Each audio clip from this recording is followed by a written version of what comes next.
I discovered in testing how to make it day-long recording on the GoPro.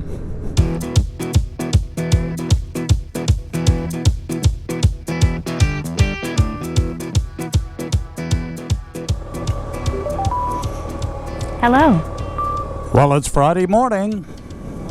Hi, good morning. A chilly morning for a ride. Yeah, only 39 degrees.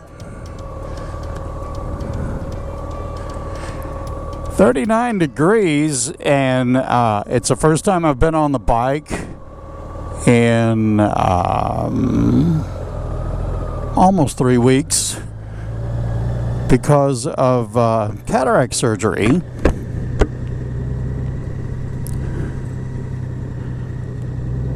And once when you have cataract surgery,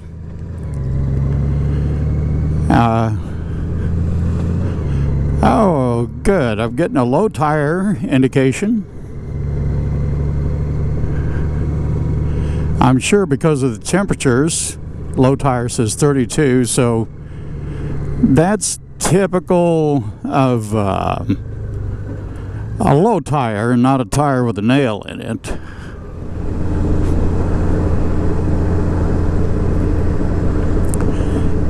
So I'm going to be testing my new rig. I've got a GoPro. It's a Hero 5.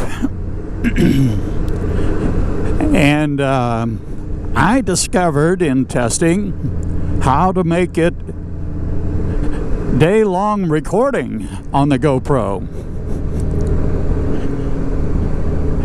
Now, I've got a mount for the GoPro, a third-party mount that will also hold the audio adapter for the GoPro. Now, looping in the GoPro is not like looping in the Sena 10C Evo that I love. The 10C Evo, you put it into looping, and there's only looping on or off. There's no variations of looping. And what happens in the Sena looping is that it'll record 3-minute segments until the memory card fills up, and then it'll start deleting one by one the oldest 3-minute segments and reusing that space. At the end of the day, I can pull my video off, but I don't need to zero the card ever. I just simply put it back on and start it recording in looping mode, and it'll pick up where it left off and not start new. Whereas GoPro looping is not true looping. Now, I've done my testing choosing Max, looping Max, M-A-X. And what that does, I have found in my testing, is that if you don't fill, you have to start with a completely empty memory card, or you should. And I found that in my example, I have a 64 gigabyte memory card. It'll hold 112 minutes of 4K footage. So let's say that I ride for an hour, and then I shut it down. I turn off the GoPro. The GoPro will finalize the last video and close the looping folder. And that folder will only take up part of the memory. So later in the day, maybe after lunch, I start it recording and looping again, and it'll create a new looping, but only in the remainder of the memory card. And when the memory card fills up, it will loop through the oldest clips one by one of that newer looping card. It will not touch the morning's recordings. But if you have a GoPro that'll accept a 128 gigabyte card,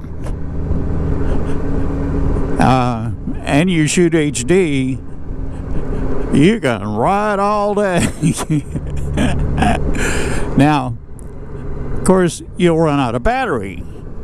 But what I discovered is that the audio adapter has a USB-C port on it, and if you plug power into that port, it will feed through to the GoPro and power the GoPro.